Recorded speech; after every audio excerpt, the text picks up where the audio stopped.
शाजिया अपनी दोस्त रूबी से मिलने उसके घर आई तो उसने देखा कि रूबी की सास उसे बात बात पर बेइज्जत कर रही थी। ये क्या, तुम्हारी सास हर वक्त तुम्हें ऐसे डांटती रहती है? शाजिया ने यह बात उसके कान में कही। शाजिया के यूं पूछने पर रूबी उदास हो गई। हाँ, ऐसा ही है। बहुत कोशिश करती हूं कि मेरी सास को शिकायत का मौका ना मिले, मगर फिर भी वो कोई ना कोई खामी निकाल ही लेती है। रूबी ने अफसुर्दगी से उसे बताया। अच्छा देखो फिर मेरा एक जादुई नुस्खा। ये कहकर शाजिया मुस्कुराई और रूबी की सास से कहने लगी, आंटी, मैं दरअसल यहाँ आपसे मिलने आई थी। शाजिया की बात पर रूबी ने उसे हैरत से देखा। शाजिया रूबी के ससुराल में पहली बार आई थी, मगर उसकी कही इस बात पर रूबी और उसकी सास हैरानों परेशान रह गईं।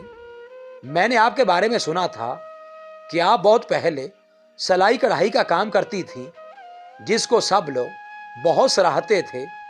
शाजिया की यह बात सुनकर रूबी मुस्कुराने लगी। ये तो सच था कि उसने ये बात शाजिया को खुद बताई थी, मगर न जाने क्यों अब वो इस बात का जिक्र लेकर बैठ गई थी। रूबी की सास अपनी तारीफ सुनकर खुश हो चुकी थी। तुमने बिल्कुल सही सुना है। मेरे बनाए हुए सूट आजकल के बुटीक वाले देख लें तो हैरान रह जाएं। वो भी अपनी तारीफें करने लगी। तो आप फिर से ये काम क्यों नहीं करती? शाजिया के पूछने पर रूबी की सास कहने लगी, अब मुझ में वो ताकत कहाँ। वो ये कहकर उसे अपनी कमजोरी के बारे में बताने लगी। इस दौरान रूबी ने सबके सामने चाय रखी। हाय हाय, ये क्या कर दिया? कितनी मर्तबा कहा है मेहमानों के लिए महंगे वाले बर्तन निकाला करो।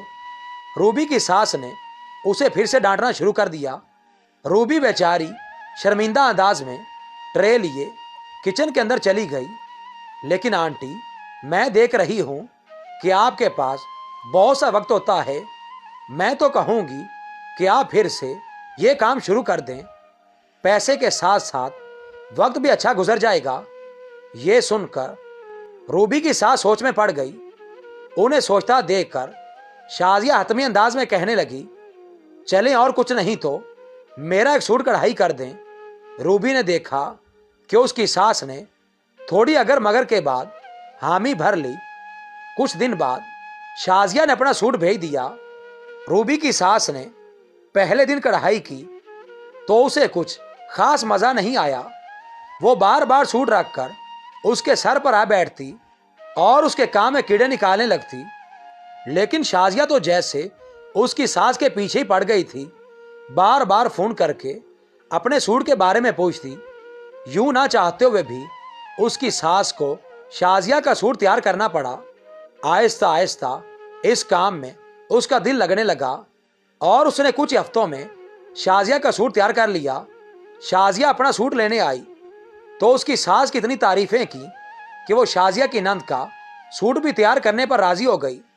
रूबी ने देखा इस मर्तबा उसकी सास ने पूरी दिलजमी से सूट तैयार किया। वो सूट मुकर्ररा वक्त से भी पहले तैयार हो गया। रूबी तो इस बार हैरान रह गई जब उसकी सास ने शाजिया से एक और सूट भी मंगवा लिया और उस पर कढ़ाई करने लगी। रूबी भी अपनी सास की मसरूफियत से खुश थी। एक दिन रूबी किसी तकरीब में गई तो वहां शाजिया से मुलाकात हो गई। शाजिया ने उसे देखते ही पूछा, कहो भाई, तुम्हारी सास कैसी है? ये सुनकर रूबी मुस्कुराने लगी। बहुत मसरूफ हैं, अब तो उन्हें मुझसे लड़ने का भी वक्त नहीं मिलता। तुम्हें यह जानकर हैरत होगी कि कल घर में मेहमान आए हुए थे और मैंने गलती से फिर मेहमानों को घर वाले बर्तनों में चाय पेश कर दी और मेरी सास ने यह बात नोट नहीं की। रूबी की बात पर दोनों सहेलियां हंसने लगीं। अब तो उन्हें इस बात की जल्दी होती है कि वो मुकर्ररा वक्त पर सूट मुकम्मल कर लें। इस बात पर शाजिया मुस्कुराने लगी। देखा फिर मेरा जादुई नुस्खा। दोनों सहेलियां बात करते हुए एक जगह पर जाकर बैठ गईं। हाँ भाई, मान गई। हम दरअसल अपने बुजुर्गों को वक्त से पहले बेकार करके न सिर्फ अपने साथ बल्कि उनके साथ भी ज्यादती कर देते हैं। कहा जाता है कि खाली दिमाग शैतान का घर होता है, इसलिए लाहासिल सोचों और बेकार लम्हात में जिंदगी ज़ाया करने के बजाय ज़रूरी है कि आप खुद को मसरूफ़ रखें।